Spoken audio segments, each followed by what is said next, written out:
Pakinggan nyo naman ito. Lalabangin, once na ginawa nito ninyo, lalabagin ninyo ang privacy ng yung batas mismo, yung Data Privacy Act. At ito yung cyber security. Ito, kasi meron itong cyber security. Mga ka-curious, dahil lahat na nung data ng Pilipino, lahat yung 118 million, ipagkakatiwala natin sa isang third party, ilalagay natin kay itong si Larry Ellison na Digimon. Alam mo, si Larry Ellison, siya ang nag-develop ng platform ng, alam mo, yung mga expenses ng yung platform na ginagamit ng mga bangko. Yung mga, magkano ba ang expenses mo? Kay Larry Ellison yon. Siya yon. Nagtatrabaho yan, ang naggumawa yan ng Oracle. I-research niyo yung Oracle. Yan ang unang trabaho ni Larry Ellison. Alam mo yung pinakaunang kliyente ni Larry Ellison ng Oracle? CIA. Itong si Larry Ellison, mga kababayan, or Sara Duterte, o sino man Duterte, o sino man yung susunod na leader, huwag niyong payagan na yung data ng mga Pilipino, ipagkatiwala niyo doon kay Larry Ellison na Digimon, hahawakan tayo. At ito'y pwedeng ma-breach yung cyber security. Kasi, pag halimbawa, lahat na ng ating mga data ng Pilipino, lahat ng pagkakakilanman mo, ibinigay mo sa kanila. Now, meron tayong kalaban. Halimbawa, may kalaban ang Pilipinas. Kausapin lang doon si Larry Ellison, i-hack mo nga ang mga itong accounts ng Pilipino, targetin tayo, pwede lahat. Pwede lahat. Ilang milyon yung hinak na mga telephone company, parang yung GSIS sa Amerika, ilang milyon ang na-expose na mga ang mga data, mga pagkakakilanlan ng kanilang mga customer. Mga ka-curious, so lalabing nila yung cybersecurity and then yung Data Privacy Act. Kaya huwag kayong makota dahil nasa saligang batas po ito na protektado tayong lahat. Ang importante lang, mga kababayan, ma-inform sila, ang masa. Kasi paano nga naman sila lalaban kung hindi nila alam? Kasi nasa sa inyo ngayon yung gising na mag-double time kayo. Kung hindi ako natutulog para bigyan kayo nitong mga impormasyon, huwag din kayong matulog kung maaari lang na ipaalam ninyo sa lahat ng tao. Yun ang magkakaisa tayo. Huwag kayong wala naman tayong kinikita dito di ba? Wala naman hindi tayo binibigyan ng pera ni Facebook. Lahat tayo dito nagsasakripisyo. Now, okay, ano pa ba? Ikinukonekta rin ni Schellenberger ang pagtulak para sa digital ID sa pag-usbong ng censorship industrial complex. Ito, yung pinaka-importante. Hindi lang mabibreach yung ating privacy, hindi lang lalabagin nila sa cybersecurity, at ngayon, yung censorship. Yun talaga yun. Na hindi tayo mag-express ang pag-usbong ng censorship industrial complex at nagbabala na ang pag-uugnay ng pagkakakilanlan sa mga online platform tulad ng social media ay maaaring magtapos sa online anonymity at magbigay daan sa hindi nagagawang pagmamatiyag at kontrol ng gobyerno at korporasyon sa pananalita. Iminumungkahi niya na ang balangkas na ito ay iniaangkop na sa lugar tulad ng itong Digital Services Act, ay idinisenyo upang mapadali ang censorship at kontrolin ang impormasyon. So, ito na nga yung kai-explain ko lang kanina, nagagamitin nilang itong digital ID para tingnan lahat, para yung pagpasok natin sa paggamit ng ating mga accounts sa social media, Kokontrolin na nila lahat ang mga sinasabi natin at pwede ka nang parusahan. Ang punto ng paghinto, iginiit ni Schellenberger na ang cybersecurity at pambansang banta sa seguridad lamang ang potensyal para sa mga dayuhang estado na ikompromiso ang sistema at nakawin ang mga pagkakakilanlan ng mga tao. Ay isang nakakakumbinsing apolitical na dahilan na dapat ay sapat na upang hikayatin ang mga mambabatas na ihinto ang pagpapatupad ng isang pambansang digital ID system. Nais mo bang hanapin, okay, AI ito. Tinatanong pa kung gusto kong malaman yung mga detalye. Nakikita nyo, so sino man ngayon na nagpapatupad na, ang Davao nagpapatupad na ng digital ID, yung mga nasabi na natin, itong national ID, ganun din po yon, national ID. Lumalabag po kayo ng Cybersecurity Data Privacy Act at inilalagay ninyo ang, imaginein mo mga ka-curious, kung may kalaban tayo, ang China, kalaban natin, pwede nilang i-hack ang ating record lahat. Pwede nga, isa pa, mga ka-curious, pwede nga nila i-shutdown lahat eh. Yung mga bansa, di ba yung nag-aaway dito sa ang tinitira nila yung communication, pag may mga pag wala ng yung mga internet connection, pag tinira nila yan, paano na tayo? Nga tayo.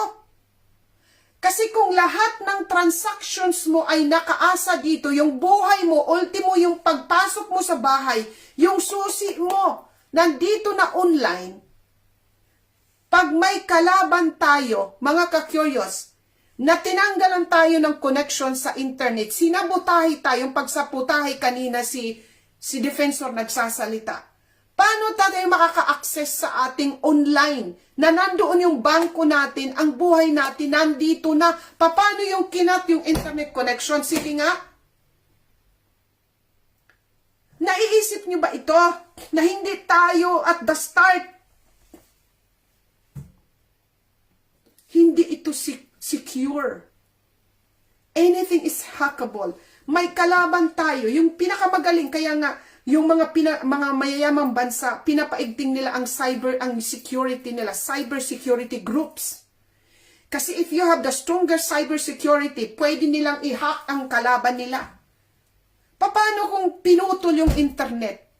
Tingnan mo sa Ukraine, walang ilaw.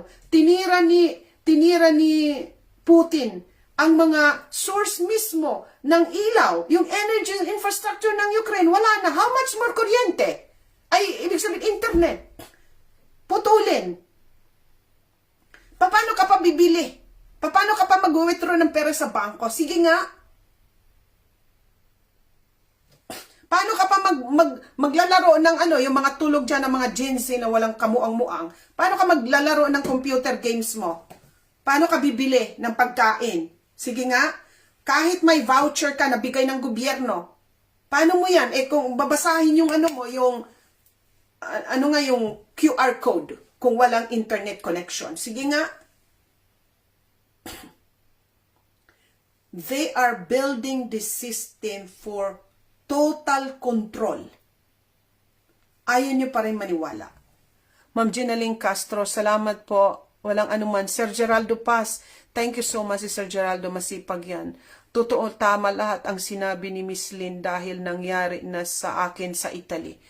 Everything. Nangyayari na nga yung sa bangko ko. Andoon na yung sinasabi ko na itatrack na yung carbon credit. Andoon na sa bangko ko. Hi, Ma'am Lena Marinina. Ma'am, thank you.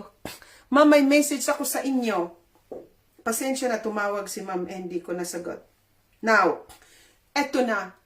Bakit ko ito ini-emphasize? Kasi yung ngiwi ninyong gobyerno, andito. President Bongbong Marcos announced a government initiative to deploy artificial intelligence to detect irregularities in the contracts and implementations of flood control projects. The plan follows a wave of corruption investigations involving substandard and allegedly fictitious flood control works that triggered action from oversight body. Ayon. Ang sabi ni Ngiwi, ang AI daw, itong technology will monitor the contract process and raise alerts when inconsistencies appear. The AI is looking at the contract processes. And when there's something wrong with the contract processes, it will flag it. Ayon. Perfect. Yun na naman yon. Itong mga Digimon nila, kasi plano nila to, ang ginawa sa atin, makinig po kayo, hindi to conspiracy. Per favor. Dito, ang ginawa, kasi walang corruption dito, ang idinahilan, kailangan daw i-implement ang digital ID kasi puno kami ng illegal immigrants. Okay? So, para daw masawata yung mga illegal immigrants, kaya kailangan i-implement ang digital ID. Yung issuehan ng digital ID kay inuuna yung mga workers, mandatory. So, syempre sila, kunwari, kasi nga illegal immigrants, wala silang digital ID, madali silang ma-trace. Yon ang dahilan. Now, ngayon sa Pilipinas, kasi wala naman tayong mga illegal immigrants, ano ang idadahilan nila? Kasi this is all part of the plan. So, anong gagawin nila para to make it, wow, sugpuin na natin ang katiwalian sa flood control, ang mga illegal na sa gobyerno, gamitan na natin ang AI. Lahat po yan ng AI, artificial intelligence, it is all recorded to a single database. Lahat din po yan mapupunta doon. Yung mga ginagawa, part yun yung AI, yung mga botro, part na yun ng digital ID. Kasi lahat ng mga record na yun, mapupunta yan doon. Iunahin muna yan nila dito, gradual yon. Ang problema nito, kayo na nga ang nagnakaw, mga Ngayon, kayo na ang nakinabang, kasi gagawa kayo ng rason kung para mai-implement na ninyo. Ang ganda ng mukha ninyo, no?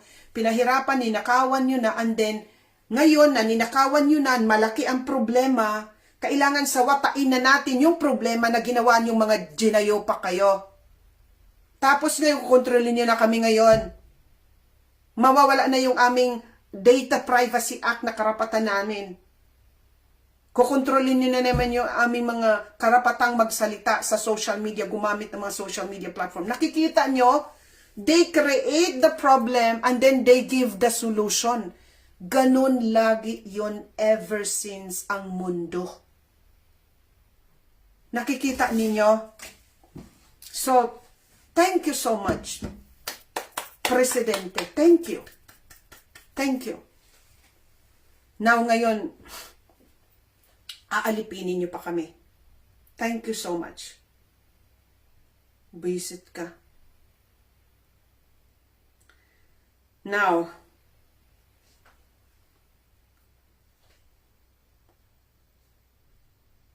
dito tayo mga hackers. Now,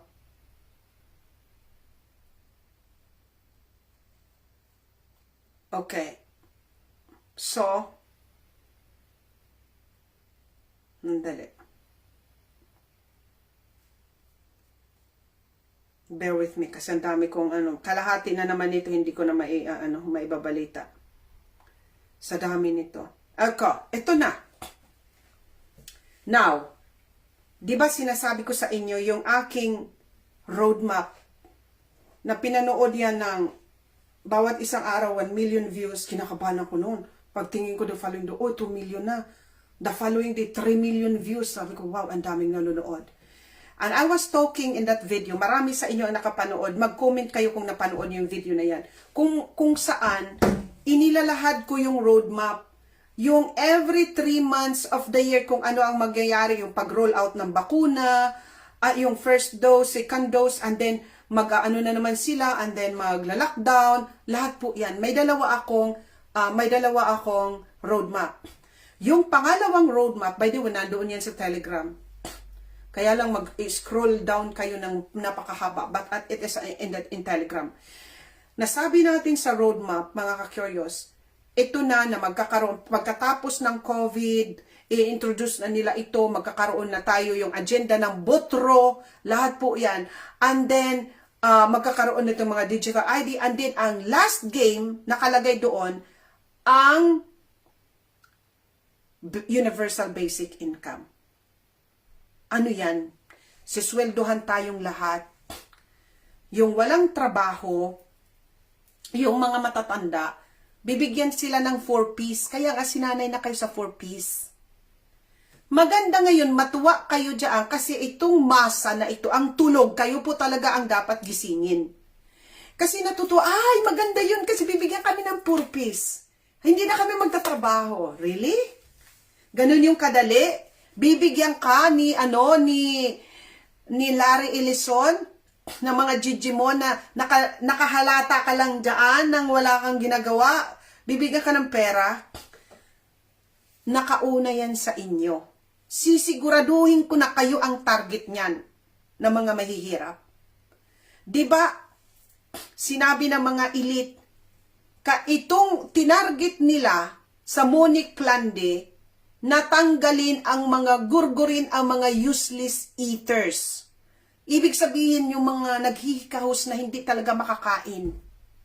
Kayo po ang target nun. Kaya huwag tayong matuwa. Kaya dapat kayo ang lumaban. Sinasabi ko na diretsahan.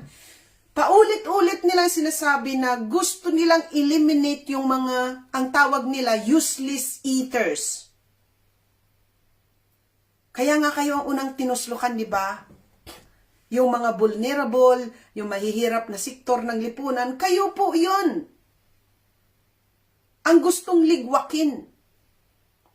Kaya dito, kaya nga nung Monique Plande, nagustuhan niya ng mga bansa, nag-participate sila kasi ang mga bansa sa Europe, may problema kami sa healthcare system. Maraming ina-allocate na hundreds of billions para libre kasi dito ang mga medical expenses. So, nung Monique Plande, inumpisahan na lang pagtuslokan ang mga may kitsa na, yung mga matatanda. Hundreds of thousands na gurgor dito sa UK. Yung mga nandoon sa mga bahay ng mga matatanda. Inuna, nakipag-participate sila. Bakit? Kasi para mabawasan ang expenses ng gobyerno sa health. Dahil yung mga matatanda ang labas-masok sa hospital.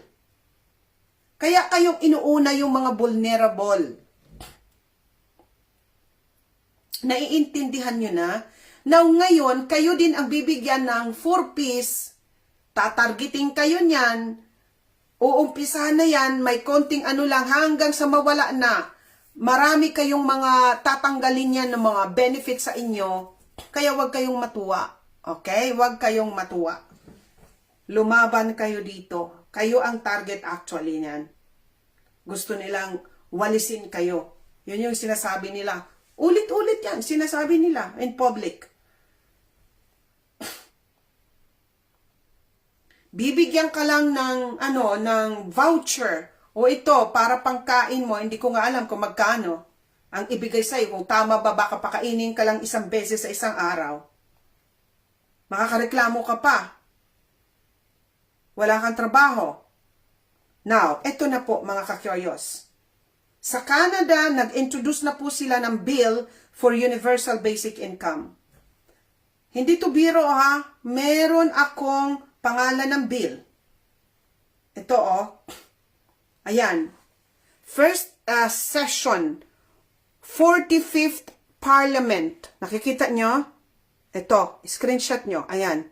Pwede nyo screenshot yan. Ang nakalagay dito, first session, 45th Parliament, 3 Charles III, 2025. Senate of Canada. Bill S-206. An act to develop a national framework for a guaranteed livable basic income. Ayan. Ano yun? So yung mga walang trabaho, kaya nga nagtuslukan kasi para marami ang mawala. Hindi sila nag-successful. Kasi nga, ang ipapalit nila mga botro na. Makikita nyo yan. Mga botro na. So, hindi na nila kailangan tayo. Konti na lang kailangan nila sa atin. Then, ang botro will do the job for you. Halimbawa, ang gobyerno, bibili ka ng botro. Yung botro na will do the job. Yung botro na yan, siswelduhan. Halimbawa, yung botro na yan nagtatrabaho sa airport or yung botro na yan naglilinis sa mga hotels. Ngayon, imbis na tao na, robot na ang mag-work. And then, yung work na yan ng robot, siswelduhan. Nakikita na ninyo? So, yung mga ma-degenerate na income mula sa botro, yun na ang gagamitin nilang ipangsweldo sa mga OTA na pare-pareho na lang ang sweldo. Of course, yung may mga trabaho, magtatrabaho sila. Yung mga walang trabaho, yung mga matatanda, mga takba, bibigyan na lang kayo ng voucher. At yung mag-generate yung pera na lilikumin nila sa buong mundo, tataksingan nila ang robot. So, robot will do the job daw. Ang cuts nun, unti-unti ka na, unti-unti na tayong mawawala sa dukmon. Sinabi nga ni Elon Musk, hindi akin yun i-research nyo, na on a certain, nakalimutan ko lang yung year, ma-overtake na wala ng mga OTA, mga botro na lang. Nakita niyo yung mga film paulit-ulit natin pinanood 20-15 years ago, Star Wars, naalala nyo, puro butro na. Ay, diba? Ano to? Sasabihin na, oh, nasisiraan. Ako nga, actually, hindi ko siya matanggap eh. Hindi ko talaga, hirap na hirap ako dito. But, nandito, no, kung sinasabi sa'yo, so ito na mga ka-curious. Ang mangyayari nito is you will see this ngayon sa Canada. You will see this across nations very soon. Darating yan sa Pilipinas. The fiat system is collapsing. Yung pera natin, di ba, nagbabagsakan ngayon. Ang Amerika nagkakaproblema dahil ibabagsak nila yon to give way to this new system. Is going to drain. And AI is going to drain many jobs. Papalitan na. Their solution will be digital, programmable money, sinabi ko rin sa inyo yan, that is issued based upon compliance. Yung pera mo, i-issue yan sa'yo kung susunod ka. Meron ang pera mo programmable. Kailangan magpatuslok ka. Kailangan huwag kang kumain ng karne. Huwag kang kumain ng yogurt. Huwag kang mag-travel. Huwag kang lumabas dyan sa 15-minute city mo. Lahat na po yun. Pag hindi ka na gumamit ng ID mo sa social media, digital ID, wala ka na. Maano ka na, you will be cut from the society. At yung pera mo programmable sa gusto ng gobyerno. Pag hindi ka sumunod o wala ka pang tuslok, poof, wala ka na. Pag kumain ka ng karne, nandoon nagbabayad ka na, sumubra na ang credit score mo, ng carbon footprint mo, hindi ka na makapagbayad. Sa supermarket, nakat na yung account mo. Ah, my goodness. Now, kung maisabatas ito, tandaan nyo mga ka-curious. Kung ipapasa na nila sa ulitin ko lang, ang batas na pinapasok nila ngayon, ilang reading na sila, Bill S. 206. An act to develop a national framework for a guaranteed livable basic income. Livable na tama lang na mahaybo ka. Ay, nako, yung mga teachers dyan, yung may mga salary ngayon, pare-pareho tayo magdurusa. Sige, Yung mga sweldado ngayon sa gobyerno, yung mga judges, yung mga lawyers, wala na kayong work. Bakit? May lawyer na nga ngayon na botro sa Amerika. Ginagamit na nila yung mga lawyers para sa mga kaso sa violation sa street. Yung naglakad ka, nag-jaywalking ka, nag-overspeeding ka, lawyer, botro na. Mag-research kayo, botro na ang lawyer. Alam ng robot ang mga batas, detalye. Ikaw, hindi mo pa alam, memorize lahat ang batas.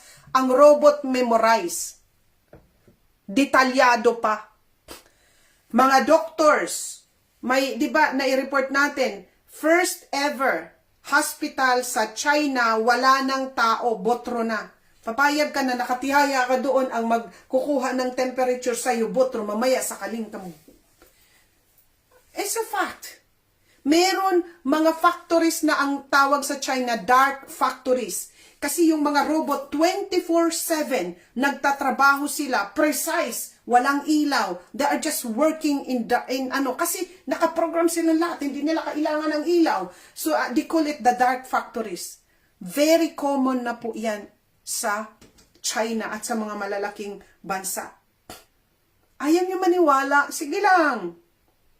Katulad nung Monique Plandi, sige lang, patuslok pa rin kayo, umabot pa kayo ng pang-3, pang-4 na booster.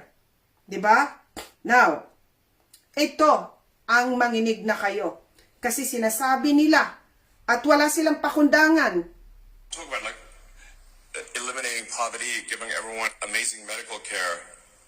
Well, there's actually only one way to do that, and that's with the Optimus robot. With humanoid robots, you can actually give everyone amazing medical care. Optimus will ultimately be better than the best human surgeon, with a level of precision that is beyond human. So, I think that's a pretty wild concept to say. Okay, if you know, people always talked about eliminating poverty, but actually, Optimus will actually eliminate poverty. Optimus will actually give people incredible medical care. Wow! O ano yung sinasabi ko sa inyo? Na yung mga doctors ang mauuna na mawala ng trabaho kasi gagawin na ni Optimus. Ang Optimus na ang mag-oopera kasi mas precise. Okay? Mas precise. Hindi nagkakamali. At hindi napapagod. Hindi napupuyat. Precise. Ang tao, pag nag-opera na pagod na, pwedeng magkamali, di ba? Kaya, hindi lang po yan.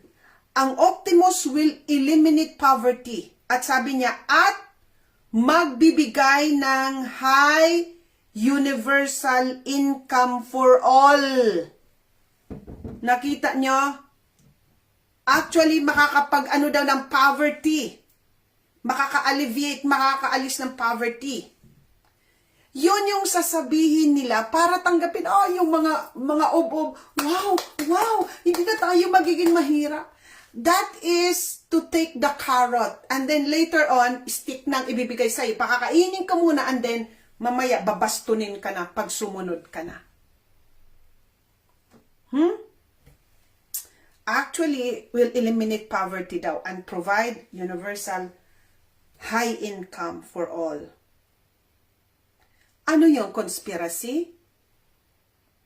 Ngayon, hindi pa yan because they are telling you well in advance. Kasi sabihin, nasabi ko na yun, narinig ko na yun. Mangyayari yan mga 10 or 5 to 10 years. Baka ano kasi, nagmamadali yan sila ngayon. Now, hindi lang po yan. Si Billy Boy. Ito ang pahayag ni Billy Boy. He proposed taxing the value produced by Botro, replacing a human worker at a similar level to the income tax the human worker would have paid, suggesting this revenue could fund programs like elder care or worker retraining rather than explicitly only universal basic income. Wow. They are not even They are not even hiding. Because this is what they have been working for decades now. Sinasabi nila kasi nasa completion na, matatapos na. 4 years ago ko na itong pinagngangawa. So, itatax nila, ay ito yung gusto ni Billy Boy, alam ka sa niya, propose niya na tataxingan nila ang value na napoproduce ng botro na pumapalit sa human worker. So, anong sinabi ko sa inyo? Kaya nga, pinadaan tayo ng Monic Plan di kasi akala nila, mauubos nila yung ilang bilyones na ota. Nagkamali sila kasi mabuti na lang ang mga tao sa buong mundo hindi nag-comply dito sa gusto nilang lahat na tuslok. Kasi nga, gusto talaga nilang gurgurin ang mga ota dahil papalitan. Ang ito nga ulitin ko ha, baka hindi talaga pumasok sa mga jutak ninyo. Nag-propose siya na i-tax ang value produced by a robot replacing a human worker at a similar level to the income tax the human worker would have paid. So ngayon, yung robot magtatrabaho, papalitan ka. Now ngayon yung robot na nagtatrabaho, tataksingan ka rin katulad nung tax ng ginagawa ko. Kung magkano yung trabaho, yung kinikita ko, tataksingan din yung robot na pumalit sa akin. Maliwanag ba yun? Papalitan, liligwakin ka. Hindi na tayo kailangan. Bakit? Di ba, naipakita ko, na inabalita ko sa inyo, may botro na ginawa sa in vitro fertilization na wala nang hawak ng human hand. Robot, botro na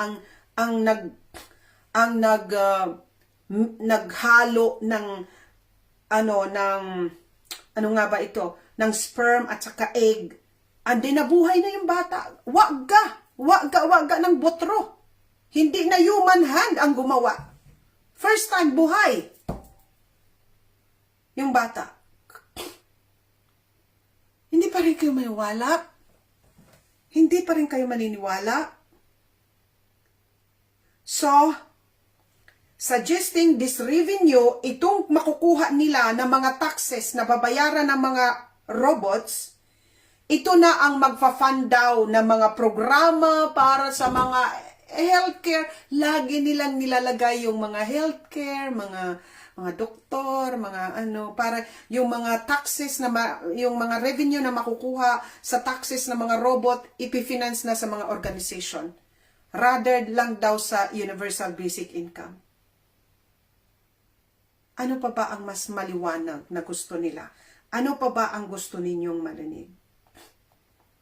Okay, so I think I have to finish this because meron pa nga akong dapat anuhin. Pero wag na. Kasi yung dapat na ibabalita ko sa inyo, ayaw nila to. Ayaw nilang marinig to. Maybe next time. Ayaw kong ma-compromise itong napaka-importanting balita.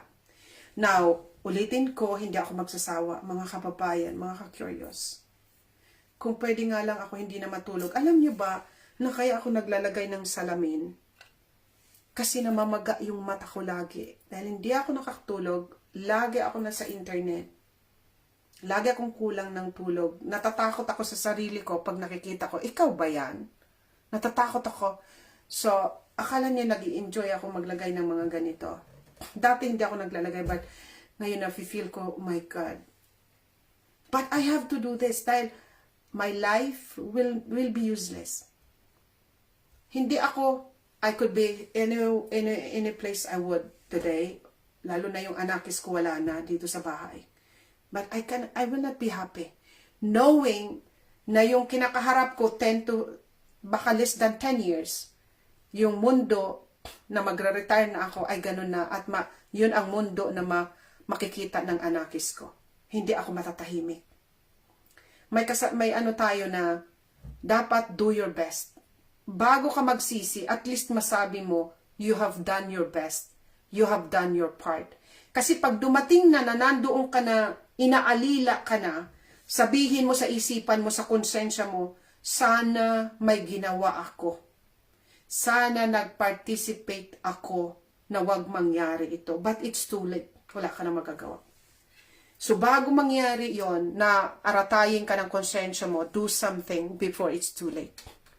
And the best way, magtulungan po tayo. Magtulungan, educate the people that you know. Okay? Every time.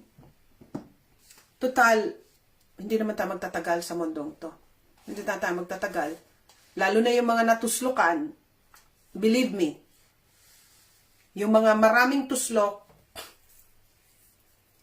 gawin nyo na lang, gawin nyo, yung mga maraming tuslok, at least magawan nyo, kasi iiksi yung mga haibo ninyo, yung marami hindi lahat yon may exception, kasi yung mga kung mapalad kayo yung mga tuslok, hindi, walang maraming sunla doon, libre kayo. Pero yung mga nalagyan ng maraming sunla sa tuslok, at nagpatuslok kayo ng marami, siguraduhin nyo yung mga haibo ninyo, hindi na mahaba yon. Baka bigla na lang kayo mag-ploof. Pero bago mangyari yon, do something good to humanity. Do your part. Pagdating mo, kung naniniwala ka, di ba, ang mga Pilipino, mananiniwala na pupunta ka sa langit, nandoon si San Pedro, magtatanong sa'yo. Kung naniniwala ka doon, sabihin ni San Pedro, may ginawa ka bang matino? Anong isasagot mo? May ginawa ka bang mabuti sa kapwa mo? Nagpayaman ka lang, lumamon ka, naglunok ka ng mga pera ng hindi iyo. Di ba? So, nasa sa inyo. It's in your conscience. Nasa sa desisyon nyo kung anong gusto nyo sa buhay at yung naniniwala ka sa afterlife. Nasa sa lahat. I have given all the things that I could do to help you. Spiritually, kung ano yung makakasave sa inyo. Ma'am Rodina Madillas, Ma'am Nerissa Estrada, maraming salamat po sa mga nagsisipag ngayon. Ma'am Venice Dino, as always, yung ating mga ka-curious na talagang nagtatsaga din sila magtag. Thank you so much. Bago tayo magtapos, gusto ko po munang pasalamatan yung nagbigay ng nung last time ng ating video. Sandali, bear with me lang kasi we have to be very thankful doon sa mga nakaka-appreciate sa ginagawa natin. Okay, itong video ko, tingnan natin yung mga nagbigay ng tulong. Sino nagbigay ng stars? Okay. Si Ma'am Lavesha Antipuesto. Lavesha Antipuesto. Wow, ang dami. 100 stars. Ma'am Lavesha Antipuesto, maraming salamat po. Ma'am Alice og Alma. Lagi yan si Ma'am Alice. Ma'am, thank you so much. And then si Ma'am Nanette Sanyada Hukson, palagi nitong nagbibigay. Maraming salamat po, Ma'am Nanette. And, ayun. So, yun po. Maraming salamat nung nagbigay ngayon. Now, 170 yata. Thank you so much sa mga nagbigay ng stars. And reminder ko lang po uli, sa ating raffle, i-scroll down niyo yan kasi nandoon natabunan na. Nandito sa baba, may raffle po tayo. Siguro, hindi ko naaalala kasi sobrang busy ko. Ipopost ko siya sa taas sa December 12 po. Baka manalo kayo ng 77,000 pesos ang presyo. Okay? So, Philippine money po yon, 1,000 pounds.